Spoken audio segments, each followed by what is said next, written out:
Bonjour Président. Bonjour Madame. Merci de nous avoir reçus pour cet après-midi. Je vous en prie. On va parler, comme on s'était dit depuis, on va parler sur le conférence de presse qui était animée par le président de la République, le 6 mai de la semaine passée, à Kinshasa. Vous, en tant que la première question consiste à savoir, vous, en tant que membre de la société civile, quelle est votre appréciation globale? Faites-vous par cette intervention du président de la République? Nous avons beaucoup aimé, nous avons beaucoup apprécié, d'autant plus que il y a beaucoup qui se dit dans l'opinion. Mais lorsque le président de la République, lui, le commandant suprême des armées, c'est lui qui le peuple a élu au suffrage universel, et il décide de s'adresser à la population en passant par la presse. C'est d'ailleurs le rôle de la presse de nous informer sur la manière dont nous sommes gouvernés. Et cet exercice a été salué par la population. Parce que un président qui parle directement et qui aborde toutes les questions sans tabou, et je crois que ça ne pouvait que nous réjouir. Ça ne pouvait que nous réjouir et puis lever certaines zones d'ombre qui persistent. Vous savez, quand l'information est donnée, et au nom du président, dans l'opinion, on se dit toujours qu'il y a peut-être des choses qu'on ajoute ou des choses qu'on retranche. Mais lorsque c'est lui-même qui parle directement, et je crois que ça pèse. C'est très intéressant et c'est très important. Dans le même point de presse qui est animé par le chef de l'État, le président fait allusion à toutes ces réalisations depuis le premier mandat jusqu'au mandat court, dont le projet 147. D'autres disent que le projet est parti réussite, est parti échec. Mais nous voulons connaître votre opinion par rapport à ce projet. Que pensez-vous de ce projet et quelles sont les 6 options que vous proposez pour améliorer l'avenir de ce projet de sa propre? Bon, je pense que le projet lui-même, le concept d'abord, de 145 territoires qui a consisté ou qui consiste à entreprendre le développement par des entités de base. Le développement par la base. Ça, c'est un concept que la société civile a toujours soutenu, a même bien développé dans la prospective pour donner l'espoir au peuple congolais. Et nous sommes très contents que le président ou le gouvernement ait inscrit ce concept-là dans son programme. Quant à l'exécution du projet lui-même, oui, bon, le Congo est vaste, le Congo est vaste. Nous aurions aimé que, en dehors des infrastructures, des institutions, qu'on s'appuie beaucoup plus sur le développement. Chaque territoire a une vocation en ce qui concerne le développement. Et on devrait étudier la spécificité de chaque territoire, voir quel est les projets de communautaires qui peuvent faire en sorte que, en dehors de ce que la population entreprend, chacun entreprend individuellement, qu'il y ait quand même des actions communautaires qui feraient vivre ou pérenniser les 145 territoires-là, même si le gouvernement n'y injecte pas l'argent. Ça, c'est notre façon de penser. Mais en soi, je crois que beaucoup de programmes ont été respectés. Et nous disions que se déployer sur 145 territoires, ce n'est pas une mince affaire. Le Congo est vaste, avec des infrastructures qui sont complètement délabrées et des endroits qui sont inaccessibles. Donc tout cela sont des difficultés de terrain Et je pense entendre le président évoquer ce projet-là dans son dernier point de presse, c'est-à-dire il continue à miser là-dessus et il exerce une pression sur ceux qui doivent les concrétiser. C'est une très bonne chose. Mais on reste toujours dans une façon du côté élection 2028. Le président par lui a dit que si le peuple l'autorise, sera comme le président pour le projet d'élection 2028. Vous la société civile. Bon, nous, en tant que société civile, nous considérons l'État d'abord comme une émanation du peuple. La volonté du peuple, c'est la volonté du peuple qui fait l'État. N'est-ce pas ça? Nous gérons ce peuple-là directement, de manière naturelle. Et aujourd'hui, en parcourant un peu l'histoire du pays, on voit que depuis 30 ans, nous sommes confrontés à une guerre dont l'objet ou les motivations étaient difficiles à maîtriser. On est allé sur plusieurs épisodes, on est allé dans tous les sens, croyant que la guerre allait se terminer, mais elle a entraîné des milliers de morts. Et on était loin de voir le bout du tunnel. Mais avec le président Félix, non seulement les dessous des cartes ont été dévoilés, les responsables pointés du doigt et attaqués sur le plan international complètement laminés. Mais il est vrai qu'aujourd'hui, nous sommes sur une lancée qui nécessite qu'on aille jusqu'au bout. Pour ne pas donner du répit à l'ennemi qui nous attaque, il faut aller jusqu'au bout. Qui peut mener ce combat jusqu'au bout? Je pense que en parcourant l'échiquier politique, M. Félix Antoine Tshisekedi est le mieux disposé à le faire. Parce que moi, on connaît tous les politiciens. Il y a eu des gens ou des politiciens qui n'arrivaient même pas à citer le Rwanda, même pas à citer Kagame. Et d'autres, pour se positionner en interne ici, ils allaient quérir la vie ou l'aval de M. Kagame. Alors, de là, à croire que si jamais nous nous en tenons au respect des mandats et tout le reste, le joker que nous avons maintenant, on dit on le met de côté pour chercher quelqu'un d'autre, tout simplement parce qu'il faut se fier ou rester lié aux histoires de la législature. Je crois que nous risquons de nous retremper encore dans l'inconnu. Ça, c'est clair. Beaucoup lient ce troisième mandat à la Constitution. J'aimerais être clair. Il ne faut pas lier les deux. Il ne faut pas lier les deux. D'aucuns disent que le président Félix a une mission. Oui, je viens de le dire ici, tout cela se résume à une mission. Citez-moi un des acteurs politiques en lice actuellement qui osait pointer Kagame du doigt et qui peut l'affronter si jamais en 2028 on décidait, on le responsabilisait. Personne. Alors c'est pourquoi nous, société civile, nous avons perdu beaucoup de nos membres. La population était massacrée.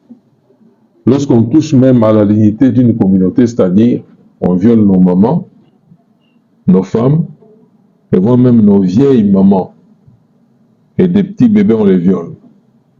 Ça détruit le cerveau. Alors, nous pouvons tout simplement considérer que le peuple est mieux disposé à lui demander de poursuivre ce travail-là afin que la paix règne effectivement.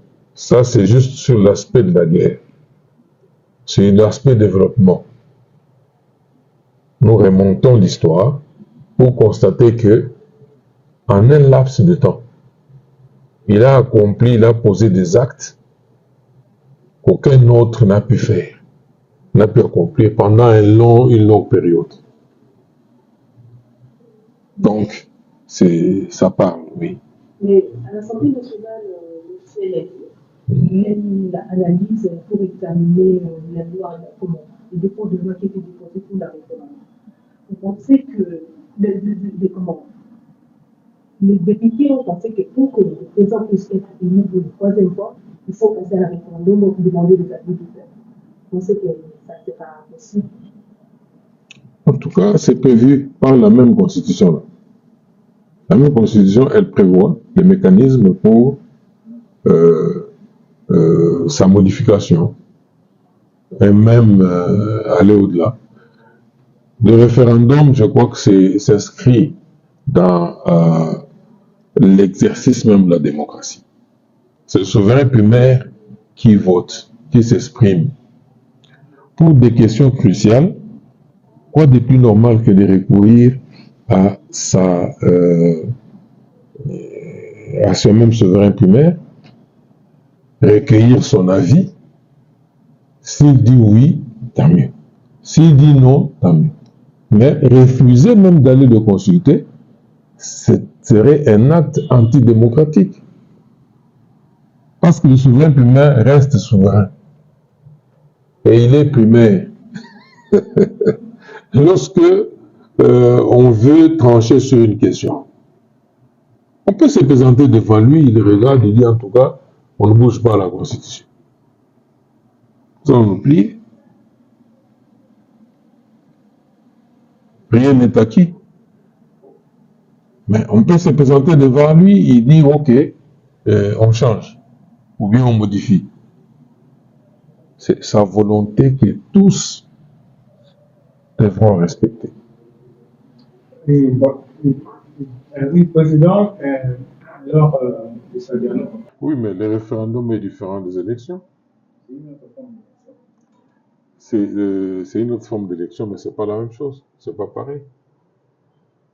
Vouloir dire que le référendum c'est une élection, c'est pareil qu'une élection, non. Une élection, il y a des candidats qui doivent postuler. N'est-ce pas ça? Il y a la CENI qui doit se déployer. Il y a tout ça. Mais un référendum, il n'y a pas de candidat, c'est juste demander à la population de dire oui ou non. Juste ça. Il n'y a pas une campagne à battre. Oui, la campagne, on va la battre. Ceux qui sont les pro-oui vont battre campagne, les pro-non vont battre campagne. Mais l'élection, ça demande une logistique beaucoup plus fournie. Et c'est une matière si vaste, avec plusieurs éléments qui entrent en considération. Mais le référendum, c'est juste demander au peuple de dire oui ou non. Également, moi, je pense que là, il a piégé l'opposition et il a piégé également les rebelles parce que s'ils veulent qu'il y ait élection, ils ont le choix, c'est eux qui ont la décision. S'ils veulent qu'il y ait élection, ils n'ont qu'à déposer des armes, ils quittent le pays. Ils quittent les deux provinces là, ils rentrent au Rwanda, le Rwanda ne va pas rester les accueillir. Eh bien, ils mettront le président Félix devant un fait accompli pour dire voilà, le Congo est unifié, organisons les élections. Comme ils ont la prétention de vouloir gagner ces élections-là, alors qu'ils abandonnent les armes, qu'ils libèrent les deux provinces, eh bien, ils viendront pour faire des élections. Mais si, pendant qu'ils maintiennent leur présence sur les deux provinces, ils réclament les élections, et d'un côté, il y a quelqu'un qui est tapis dans l'ombre, qui dit voilà, et qui parle de la soudanisation. Bon, tout ça, c'est pas de nature à nous apaiser. Et nous pensons que le président Félix a raison. A raison. Oui. Pourquoi, pourquoi dès son premier mandat, le président de la République n'avait pas voulu avoir cette idée du changement ou la modification de la Constitution? Il a voulu seulement jusqu'à ce qu'il est arrivé à la fin de son mandat et il commence à se poser la modification. Qu'est-ce que vous pensez par rapport? Très bien. Nous faisons rail avec lui depuis son premier mandat. Vous savez tous comment, dans quel contexte il a pris le pouvoir. Ok? Nous, peuple, nous sommes allés dès sa prise de pouvoir avec une pétition qui lui demandait de ne pas prendre dans son gouvernement tous les acteurs politiques entachés des crimes de guerre et des violations des droits humains. Et il a formé un gouvernement. Ce gouvernement, d'abord, a pris beaucoup de temps. Il a formé ce gouvernement. Et après, on a senti qu'il n'arrivait pas à gouverner parce que on dirait qu'il y avait deux forces, deux chefs de l'État, deux forces de présence et tout ça. Ça, c'est connu de tous, avec Yemei. Et nous sommes restés à la charge, nous sommes rentrés à la charge, revenus à la charge, pour une pétition qui demandait la dissolution de l'Assemblée nationale. Pourquoi? Parce qu'on nous disait qu'il n'a pas la majorité à l'Assemblée nationale. Et nous nous demandions comment un même électorat peut accorder le suffrage à un président, et puis au niveau de la députation, lui priver la majorité. C'est ainsi que nous demandions que le président puisse dissoudre cette Assemblée nationale, qui nous renvoie ces députés-là. Nous allons voter des députés qui seront de bonnes compositions avec lui. Et c'est alors qu'il pourra bien gouverner. Et il a fallu faire pression et tout et tout. Et là, on avait déjà dépassé la moitié de son premier mandat. Lorsqu'il va mettre fin à la coalition FCC-Cash, bon, c'est à ce moment-là qu'il a eu l'impérium. Il a commencé à organiser en touchant au niveau de la justice, en touchant au niveau de l'armée, mais ce n'était pas même suffisant. Et puis, on devait aller directement aux élections. Le peuple lui a accordé un deuxième mandat. Et il a pris les choses là où elles se trouvaient. Et il a poursuivi le travail. Mais entre-temps, il y a une guerre qui s'est amplifiée. De l'autre côté, à l'Est, il y a une guerre qui s'est amplifiée et à laquelle notre armée n'était pas capable de faire face. Pourquoi? Parce que totalement infiltrée. D'ailleurs, l'agresseur voulait atteindre Kinshasa en d'ailleurs 3 ou 4 mois. Alors, devant toutes ces réalités, il ne pouvait pas d'emblée dire voilà, on fait des référendums pour changer la constitution. Mais, néanmoins, cette demande remonte avant même qu'il soit président. Nous demandions déjà, quand il y a eu le référendum en 2006, je crois, quand il y a eu le référendum, nous avions voté contre. Nous avions épinglé plus de 52 articles, environ 52 articles, qui étaient des pièges. Et avec l'exercice, avec le temps, eh bien, ces pièges-là se sont avérés. Ce qui fait que la gestion du pays, jusqu'au moment où nous parlons, a du plomb dans l'aile. Ce n'est pas à démontrer. Et nous disons, lui, comme il est disposé à nous aider à changer cette constitution-là et à l'améliorer pour qu'elle soit une constitution non de sortie de guerre, non une constitution issue des belligérants, mais une constitution normale qui va cimenter le tremplin pour un bon développement et pour l'avenir du pays, de nos enfants, de nos petits-enfants. Alors, il est le mieux placé pour le faire, parce qu'il est congolais. Ça, c'est de 1. Il a la volonté que le pays se mette debout, rien qu'à voir ce qu'il a entrepris pendant ce laps de temps. Et nous pensons que c'est une opportunité à saisir. Parce que quelqu'un d'autre peut venir après lui. Dire en tout cas, on ne bouge pas cette constitution et nous trempe encore dans des pièges. M. Kabila a eu à changer cette constitution, je crois, 2 ou 3 reprises. Mais pour son intérêt, c'est-à-dire qu'il change, sachant qu'il était incapable de l'emporter une élection à 2 tours, il dit non, on en fait un tour. Comme ça, il peut gagner les élections même avec 30 ou 40% de voix. Ce qui est malhonnête. Il l'a fait, sans même passer par le référendum. Une matière aussi importante qui a déterminé, qui lui a même permis de gagner les élections, mais il l'a fait. Et aujourd'hui, malheureusement, nous avons des gens qui en font un sujet de débat politique. Un sujet de débat politique, alors que c'est une question que nous avions déjà développée, analysée depuis. Et nous avions dit que cette constitution, dès la première occasion, la changerait. Parce que d'abord, ce n'est pas notre constitution. Elle est venue de l'extérieur. Tout le monde le sait. Elle est venue de l'extérieur, on joue les langues, c'est des lits. On sait d'où elle est venue. Et pourquoi sommes-nous obligés à continuer avec? La loi Bakashika a été balayée. Le problème de nationalité ici nous met en difficulté parce qu'on est obligé de la violer permanemment. On la viole. Il y a des Congolais à 2 nationalités qui sont au Parlement pendant que cette constitution l'interdit. On dit, bon, on est devant un fait, on fait avec. Mais il y a beaucoup de dispositions qui sont violées tacitement. Tacitement. Mais si nous sommes sérieux, évitons de faire le changement ou la modification de la Constitution un sujet de débat politique. Non. Ça, c'est lié à l'être même, à la nature et la vie du pays. Merci, Président. Oui. Moi, je voudrais rester juste dans la réforme fonctionnelle. C'est un intermédiaire qui s'élève aujourd'hui. J'étais là, il m'avait invité, j'ai répondu. Voilà. Oui. Lui, il trouve que ce n'est même pas ça la mission de l'Église. En tant que figure emblématique de la société. Bon, mes chers amis, je voudrais être clair avec vous.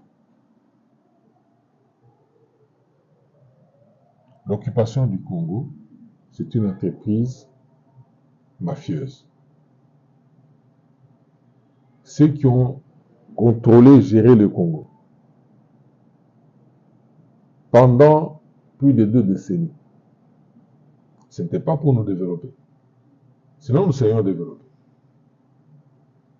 C'était une mafia qui s'est installée et qui a écumé nos richesses pour faire le bonheur de leur pays, de leur peuple. Voilà que cette mafia, pour pérenniser cette action-là, pour qu'on n'en sorte jamais, elle articule une constitution, et là-dedans, on y truffe des dispositions pour nous empêcher qu'aucun jour nous ne puissions jamais en sortir. Et nous, Congolais, nous savons que c'est une mafia. Nous savons tout ce qui s'est passé et nous voyons même comment le pays est pillé, continue à être pillé.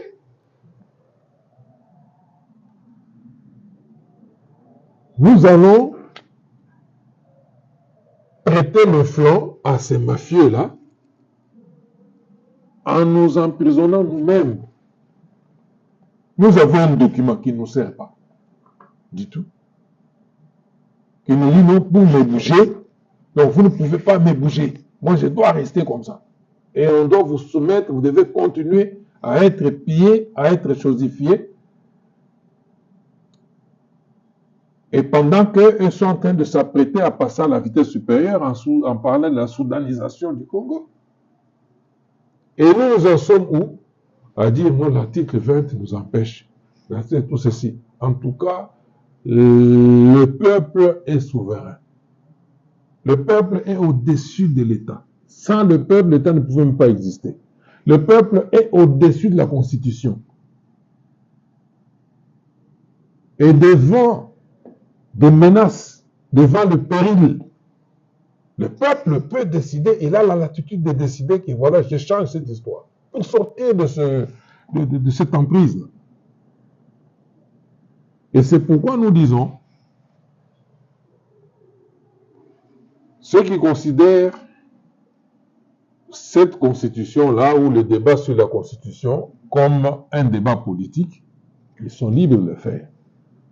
Mais ils ne nous proposent pas autre chose qui puisse nous rassurer. Est-ce que c'est ça même la mission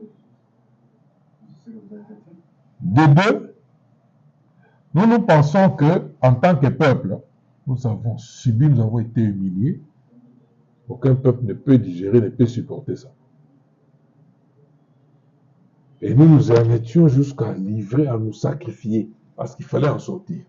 Sinon, nous aurions composé avec ces gens. Et d'habitude, la plupart de ceux qui disent ne touchez pas, faites ceci, ils sont composés avec ces gens. Ils étaient dans la mafia. Et c'est pourquoi il n'y aura pas des oreilles avec des articles verrouillés, des ceci, tout ça. Ce truc-là, c'est une truffe. Il faut la changer. Alors, mission de l'Église. Nous sommes société civile. Je voudrais vous rafraîchir la mémoire. Le champ d'action de la société civile s'étend de la conception de la vie à la survenue de la vie, tous les segments de l'accompagnement de l'être humain, jusqu'à l'au-delà. Et vous trouverez quelque part, il y a un segment qui nous prépare à espérer une vie éternelle après celle que nous vivons ici.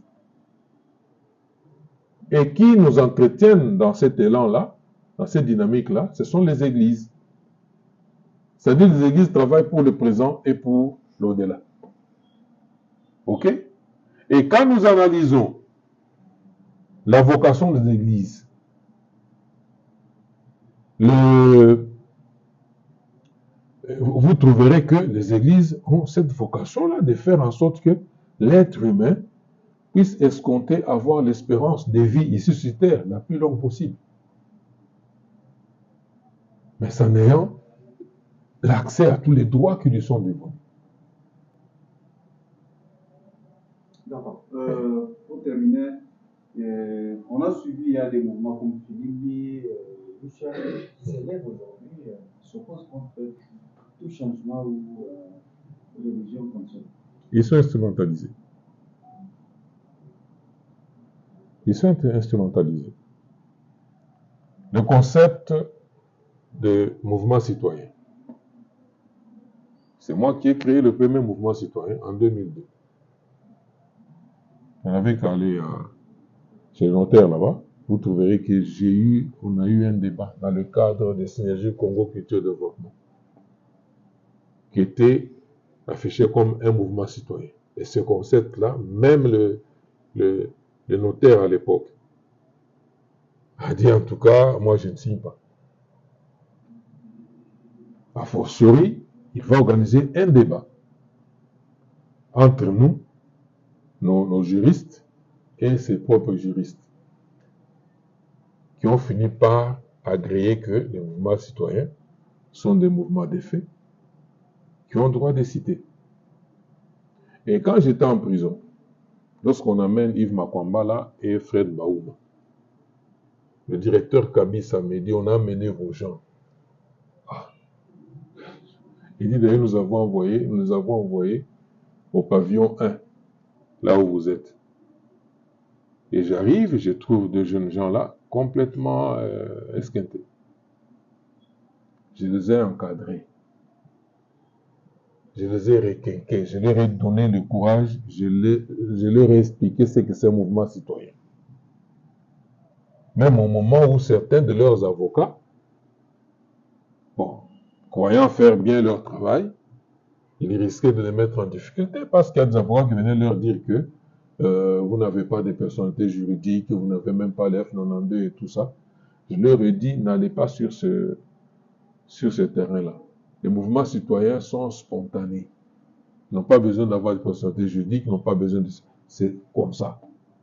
Et je vous dis que j'ai prié avec Yves Makwambala, Fred Baouma, chaque soir dans ma cellule. C'est moi qui les ai encadrés.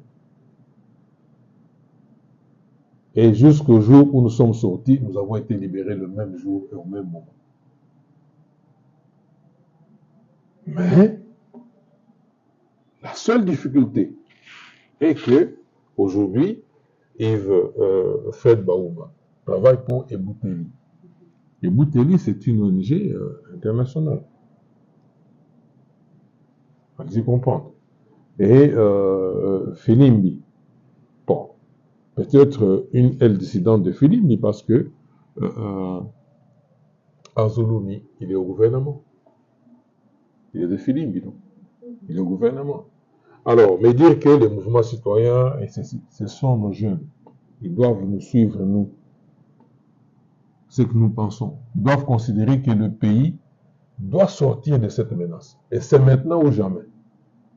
Parce que si nous ne le faisons pas,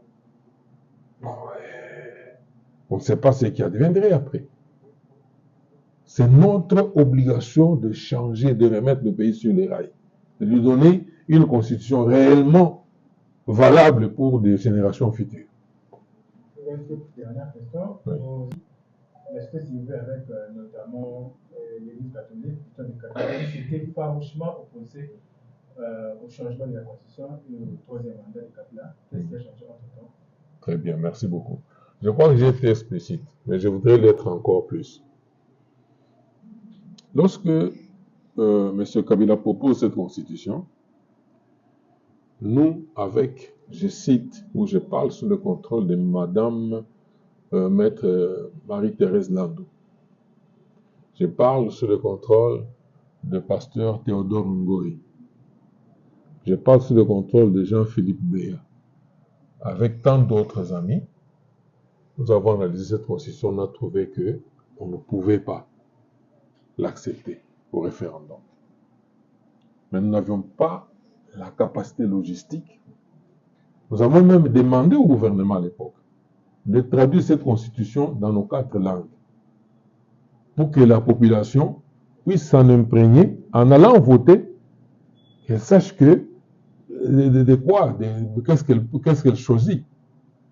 Mais tout était fait dans la précipitation et ce qu'on passait à l'avant, c'était quoi? C'était une constitution pour mettre fin à la guerre. C'est la voie pour la paix. Et les gens ont voté pour la paix, ils ont voté pour la fin de la guerre. Et une fois qu'ils ont voté, nous avons dit, ok, elle est devenue une constitution, nous allons faire avec. Mais l'objectif, c'était de la changer. Et nous le disions tous les jours. Et même fait, Dr Etienne Tshisekedi l'a dit en son temps. Pour dire cette constitution, une fois qu'on sera au pouvoir, on la changera. Alors, il arrive un moment, M. Kabila voit qu'il n'a plus le suffrage utile pour pouvoir gagner les élections. Le sachant, il s'est dit, si j'ose même aller au référendum, tout ça, on va me débouter. Il va faire une acrobatie magistrale. À partir du Parlement, il change, il passe de 2 tours à 1 tour. On se réveille un matin, on dit on a changé la constitution. On essaie de s'organiser, mais il y a la police et l'armée partout. Bon, on évolue avec. Mais entre-temps, nous savons, et ça nous le disions même à tous les étrangers et aux pays, aux puissances qui le soutenaient, que nous disons non, laissez-le aller jusqu'à la fin de son mandat. On l'a accompagné. Lui, voyant son mandat terminé, lui qui n'a rien fait pour le pays, veut encore s'en servir, c'est-à-dire la modifier pour pérenniser sa présence à la tête du pays, continuer à nous maltraiter, à nous torturer. Ça, nous avons dit non. Et c'était des droits. On a dit, tu ne peux pas t'en servir comme instrument, comme bon te semble, tu peux changer pour des avantages, et ainsi de suite. On a dit niet. C'est dans ce cadre-là que nous avions dit non. On n'avait pas dit que cette constitution était meilleure ou bonne pour le Congo. Non, non, non. On n'a pas dit ça. On n'a pas dit ça. Et si, c'est comme nous sommes dans un match de football. OK? Chaque équipe est déterminée, a pour objectif de marquer dans les buts du camp adverse. Mais ça, c'est le principe. La tactique maintenant impose que vous faites des passes. Mais quand vous arrivez, vous constatez que l'autre équipe est allée faire le catenaccio, c'est-à-dire ils ont bloqué leur défense, vous ne pouvez pas passer. L'entraîneur peut vous donner une consigne, donc jouez à reculons.